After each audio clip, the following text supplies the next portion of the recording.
Constructores de la Familia es un ministerio de la Iglesia Cristiana Restauración Houston. Nuestro objetivo es ser de bendición a la familia, ayudándoles a crecer y fortalecerse en estos tiempos tan difíciles en los cuales les toca vivir y que sean conforme al corazón de Dios. Constructores de la Familia construye la familia según el corazón de Dios. En este momento vamos a ver la cuarta columna de nuestro ministerio, que es la comunicación efectiva.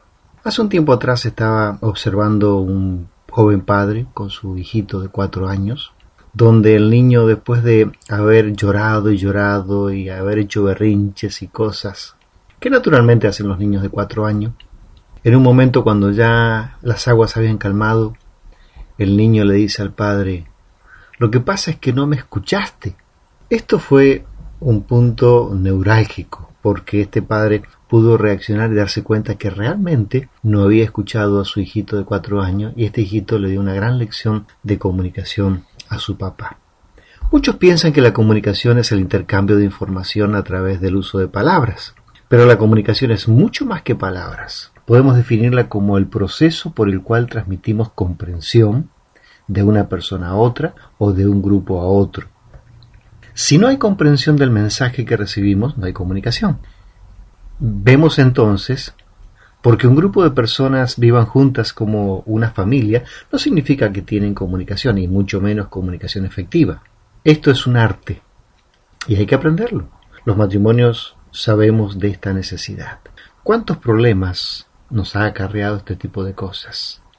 Se trata de saber cómo hablar, cómo expresar lo que sentimos y pensamos, cómo ser alguien que sabe escuchar con empatía, que sabe comprender al otro. En la familia todo es comunicación.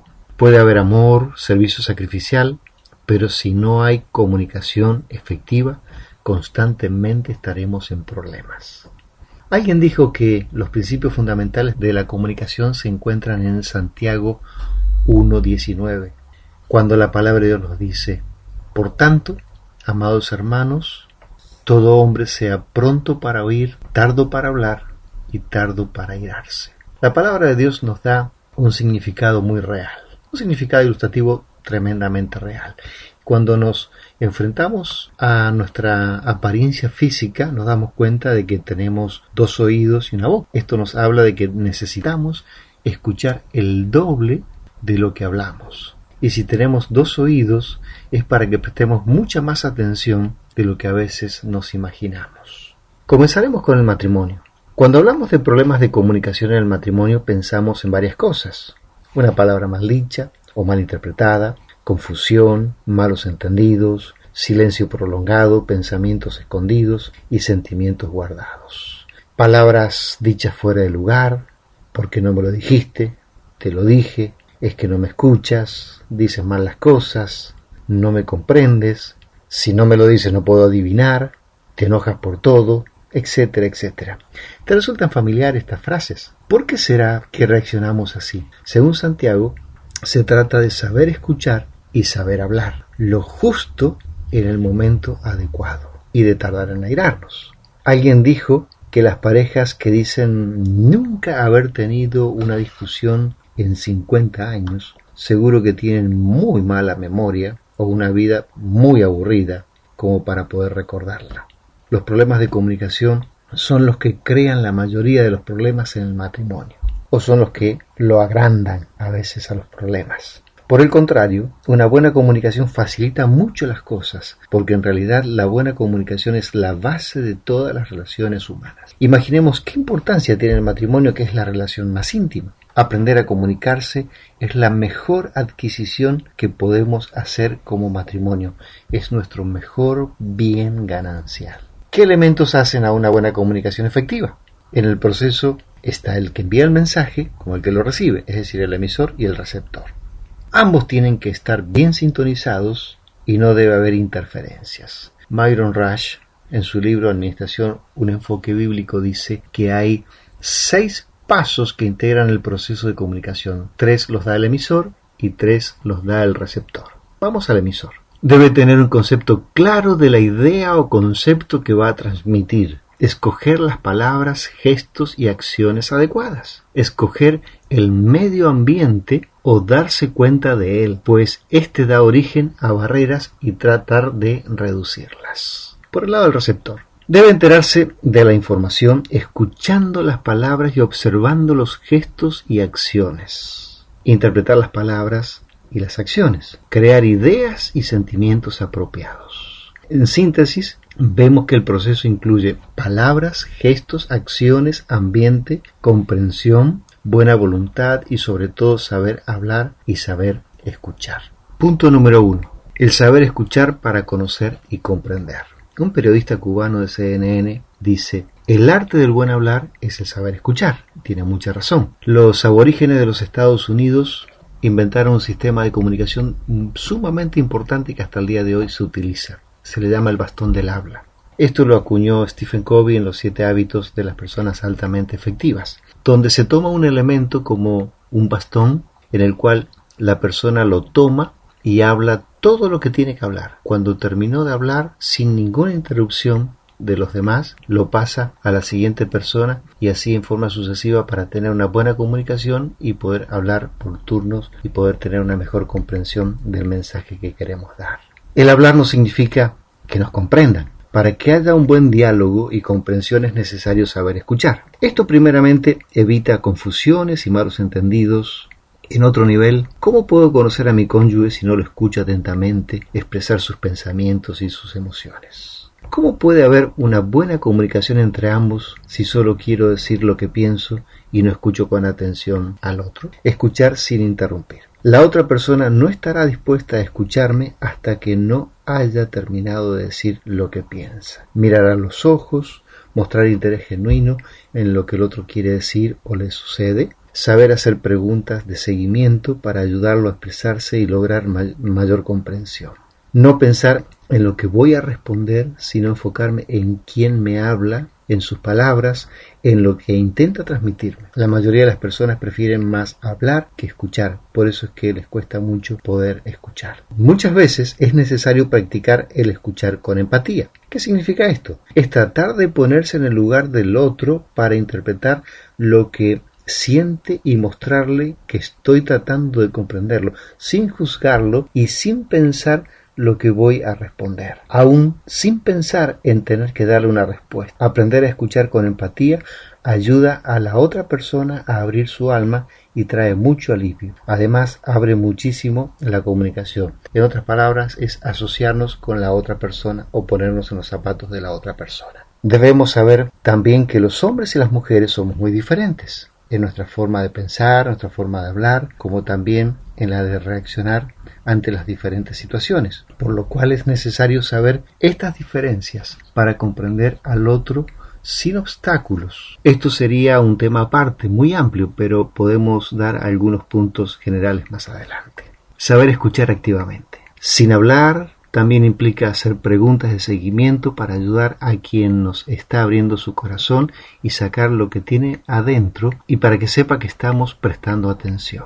Asimismo, cuando nos dan información, hacer las preguntas de confirmación de esa información para evitar confusiones. No tengamos temor de hacer preguntas para aclarar algo. Saber escuchar es también escuchar más allá de las palabras. Saber observar el lenguaje corporal, los gestos, el tono de voz y la actitud hablan mucho más fuerte que muchas palabras y comunican demasiado. El silencio puede comunicar, por ejemplo, puede decir estoy enojado contigo, la mirada, la forma de sentarse, la forma de caminar de una persona y tantas otras cosas que expresan cansancio, nerviosismo, ansiedad, etc.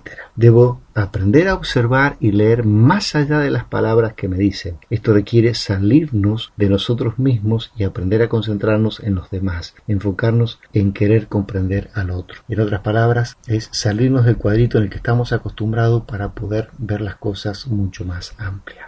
En segundo lugar, aprender a comunicar lo que pienso y siento. Cuando hablamos un mismo idioma es mucho más fácil comunicarnos. Por ejemplo, un mexicano se come los tacos, pero un argentino está parado sobre ellos. En Argentina los tacos son los tacones de los zapatos. Así que es importante asegurarnos de hablar el mismo idioma. Pero dijimos que comunicarse es más que el idioma. más que solo palabras, porque podríamos hablar el mismo idioma, mas no tener el mismo lenguaje. Esto tiene que ver con qué estoy pensando cuando estoy diciendo algo, la intención de lo que digo y el significado de las palabras. Debo hablar clara y abiertamente.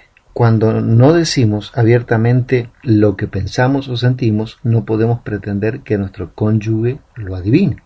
Las mujeres suelen hablar en forma más indirecta, sugiriendo cosas en vez de hablar directamente lo que quieren. Edian, en su libro Los 10 mandamientos del matrimonio, hace una reflexión. Dice: hace muchos años mi esposa y yo íbamos viajando por la carretera cuando ella me dice: ¿no te gustaría bajar a beber algo? Yo pasé completamente por alto lo que ella intentaba transmitir y respondí: no tengo sed, sigamos.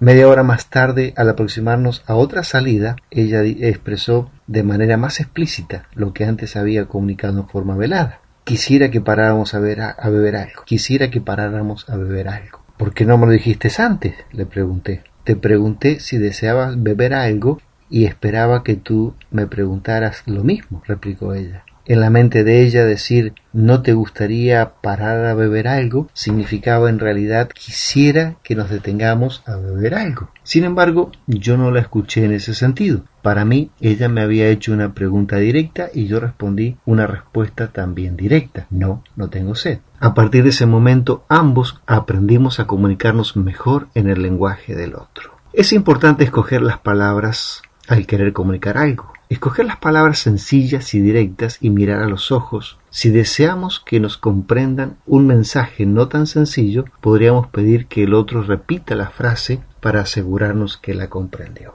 Decir la verdad abiertamente, pero con amor, sin herir, es algo que debemos aprender. Hay personas que piensan que al decir todo lo que piensan y sienten son sinceros y no son hipócritas, pero las Escrituras nos enseñan a decir la verdad con amor. Muchas veces hasta es preferible no decir todo lo que sentimos porque estaríamos dañando a la otra persona y nos alejaríamos de ella. Debemos hablar con sabiduría y mostrar paciencia. Hablar sin temor a ser juzgado o rechazado. Claro que esto tiene mucho que ver con el receptor, pero muchas veces somos nosotros mismos quienes bloqueamos la comunicación por temor a ser rechazados o por baja autoestima. Aprender a comunicar buenos mensajes sin hablar es también importante. Por ejemplo, una mirada de amor, una caricia, una palmada cariñosa, un gesto amable, una sonrisa y actos concretos que ya sean que nos ayuda y nos da una respuesta positiva a lo que sabemos que la otra persona le agrada. Todos son gestos que refuerzan lo que decimos con las palabras. Si digo te amo, pero no lo demuestro con hechos, estoy comunicando en realidad mi amor es débil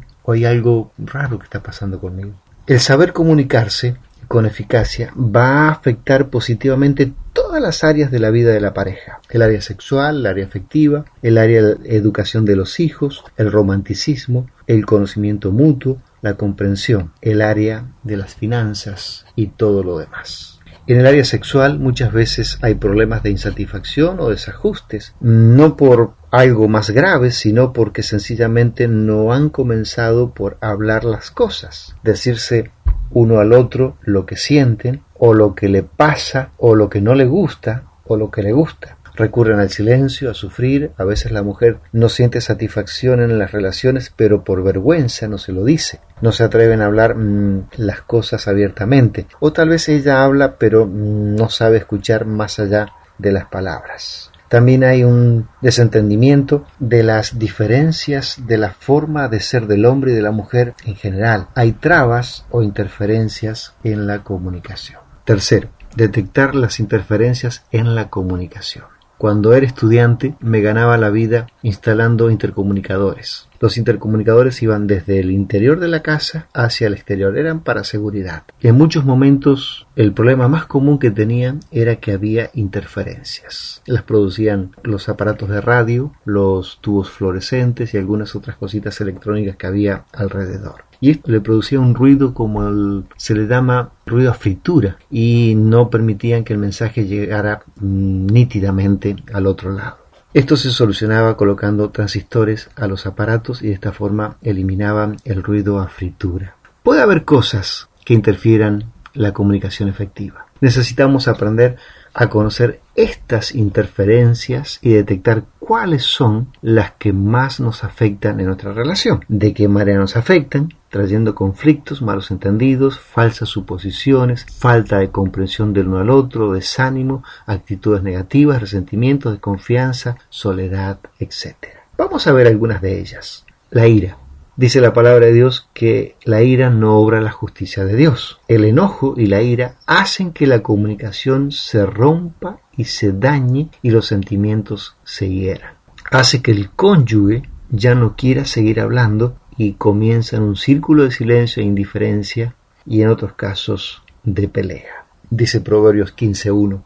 La blanda respuesta quita la ira, mas la palabra áspera hace subir el furor. Es necesario saber controlar la ira, porque no nos llevará a nada bueno, y mucho menos a una comunicación efectiva. El temor a la confrontación o el conflicto. Por temor a una reacción del cónyuge recurrimos al silencio y no nos comunicamos. No queremos conflictos y así corremos el peligro de pasar a ser perfectos desconocidos, como así también se provocan las confusiones causadas por no decir lo que sentimos. La falta de conocer las diferencias entre el hombre y la mujer. Pensamos, sentimos y reaccionamos en formas tan diferentes que si no somos conscientes de estas diferencias es realmente un verdadero problema, porque nos trae peleas, confusiones, resentimientos y mucho más. El orgullo es una gran barrera. Hace que querramos siempre tener la razón y pensamos que sí la tenemos. No estamos dispuestos a escuchar al cónyuge ni a darle la razón.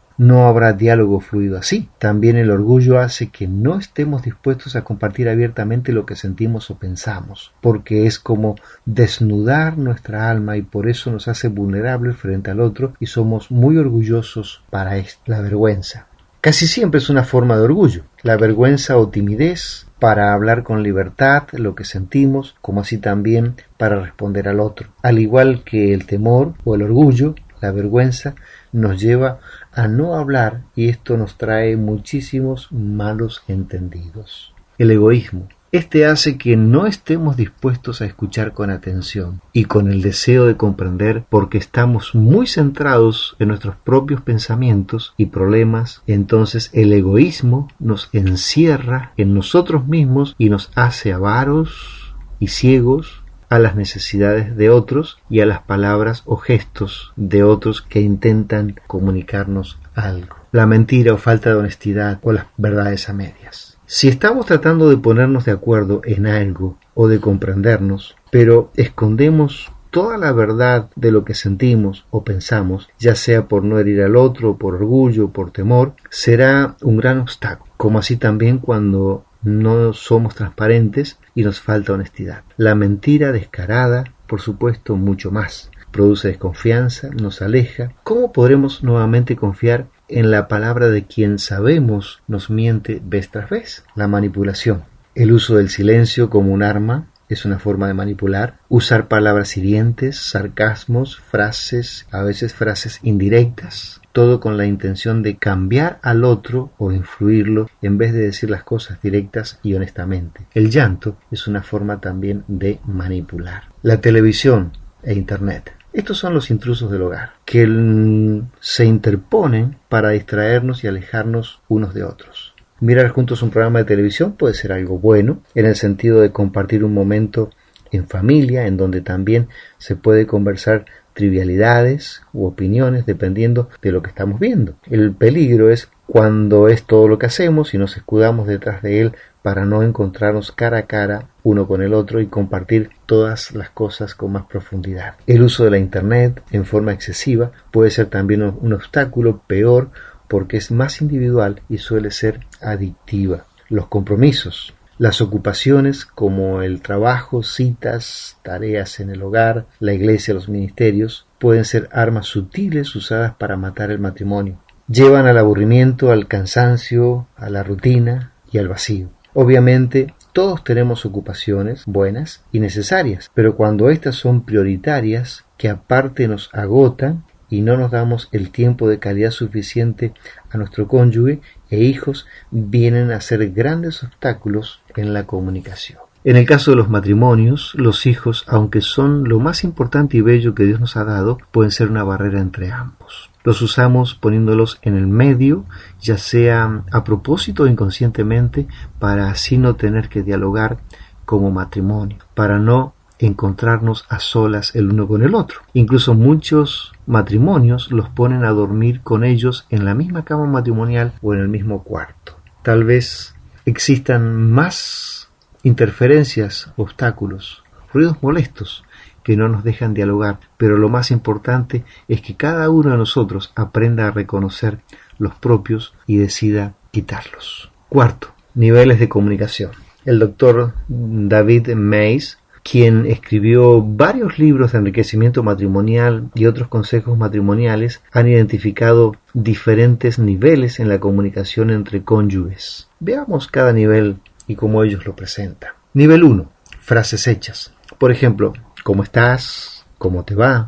Y otras frases de cortesía que no esperan una respuesta extensa. Es lo que llamamos la conversación casual u ocasional, como la que usamos con gente que recién conocemos o en el trabajo o en la tienda. ¿Puede una pareja moverse en este nivel tan elemental? Sí, por supuesto, pero una comunicación sumamente pobre. Nivel 2. Solo los hechos. Es el nivel de intercambio de información objetiva. Comunicamos datos de hechos, no espera una interpretación o reacción emocional. Por ejemplo, mañana va a llover, salimos a las 9 para la reunión, tenemos una junta en la escuela con los niños. Este nivel es necesario para una pareja porque necesita comunicarse información correcta, pero no puede basarse solo en este nivel tan superficial, necesita un nivel mucho más profundo.